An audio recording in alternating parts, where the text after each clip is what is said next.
Hello दोस्तों, स्वागत है आप सभी का इस कहानी 369 में। ये है कहानी का चौथा भाग। तो चलिए कहानी करते हैं शुरू। कहानी को पूरा जरूर सुनिएगा। नजरें भी कमल की उसी की तरफ होती थी। क्लास में खूबसूरत खूबसूरत लड़कियां होने के बावजूद कभी कमल ने किसी को नहीं देखा था। कनिका के होने पर तो बिल्कुल नजरें उठाकर भी किसी को नहीं देखता था। वह अपने आप को कभी कनिका की नजरों में गिराना नहीं चाहता था। कनिका, मैंने जो एक्सप्लेन किया है, क्या आप उसे फिर से एक्सप्लेन करके मुझे बताओगी? कमल की बात सुनकर वह हाँ में सिर हिलाती हुई उठी, मगर उसके लहजे में, उसके शब्दों में साफ घबराहट थी। उसकी आवाज कांपने लगी। बड़ी मुश्किल से उसने बताते हुए गहरी सांस लिया और नीचे बैठ गई। उसकी धड़कनें बिल्कुल तेज हो गई थी। क्या हुआ है तुम्हें? सर से पहले तो तुम्हें इतना कभी डर महसूस नहीं होता था, अलीशा ने धीरे से कहा। पता नहीं क्यों अब मुझे सर से बहुत डर लगता है। डर सा लगता है, अजीब सा डर, क्योंकि वह अब सजाएं मुझे बहुत बुरी देते हैं। अलीशा उसकी बात समझ नहीं पाई। क्या मतलब? मैंने तुम्हारी बात को नहीं समझा। नहीं, कुछ भी नहीं। वह जबरदस्ती अपने चेहरे पर मुस्कुराहट सजाते हुए बोली, काश आज मैं गलत सुन लेती तो रात को फिर से वह मुझे सजा देते। वह दिल ही दिल में सोचने लगी।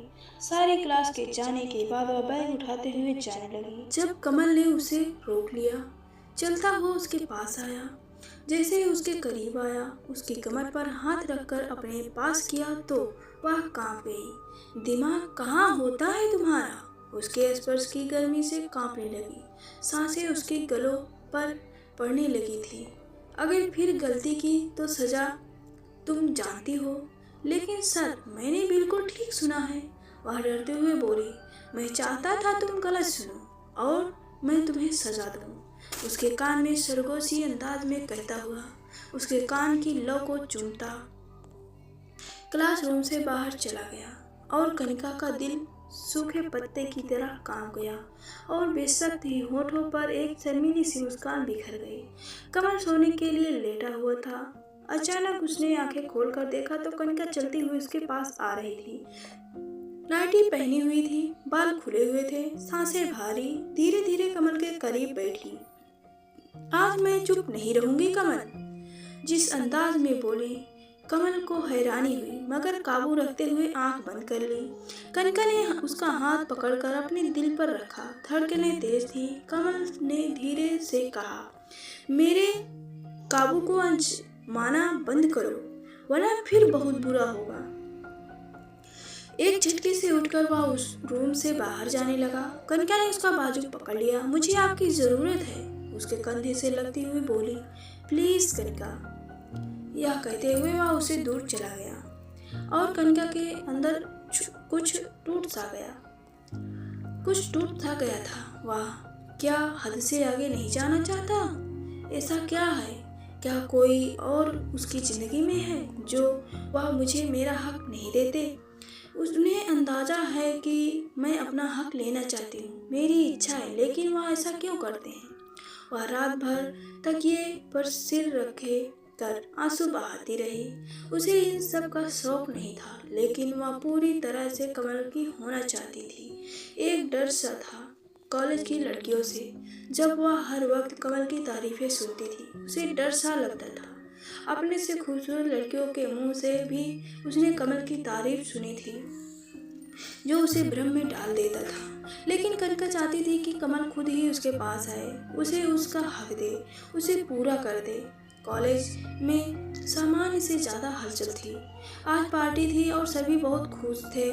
कनिका काले रंग की साड़ी पहनकर आई थी। जैसे ही वह कॉलेज के हॉल में आई, जहां गाने बज रहे थे, रंगीन लाइटें जल रही थी, सभी ने अपने अपने प्रकार के ड्रेस पहने हुए थे, लेकिन कनिका सबसे अलग लग रही थी। कनिका जो किसी टीचर के साथ कुछ दूर बात कर रहा था। कमल जो किसी टीचर के साथ कुछ दूर बात कर रहा था। अचानक उसकी निगाह कनिका की तरफ गई और एक पल के लिए उसकी निगाहें उस पर टिक गई। वह बहुत खूबसूरत लग रही थी। कमल उससे से नजरें नहीं हटा पा रहा था। काबू पाते हुए अपनी मुट्ठियां बांधने लगा। कमल साहब, अपनी स्टूडेंट के बाद को बाद में देखेंगे, पहले मुझे बताइए क्या है बताइए।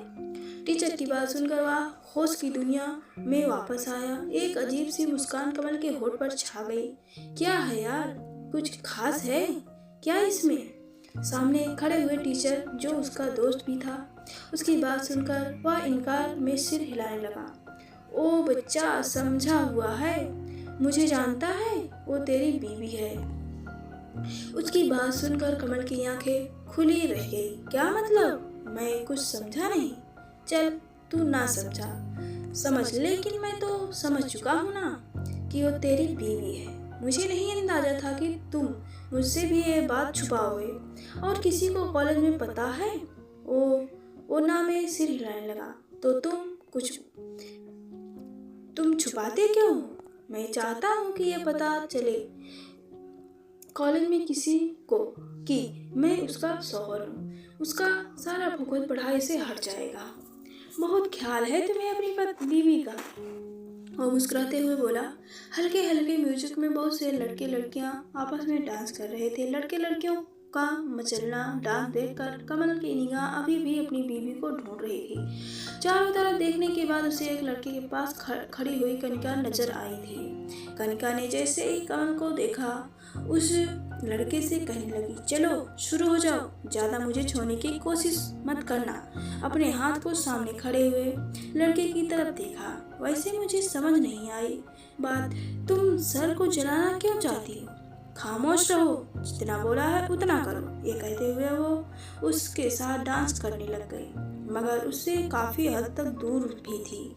लेकिन ये देखकर कमल के तन बदन में आग लग गई थी। गुस्से में उसके पास आया। और दोस्तों, कहानी का यह चौथा भाग यहीं तक। मिलते हैं कहानी के अगले भाग में। तब तक के लिए बाय बाय।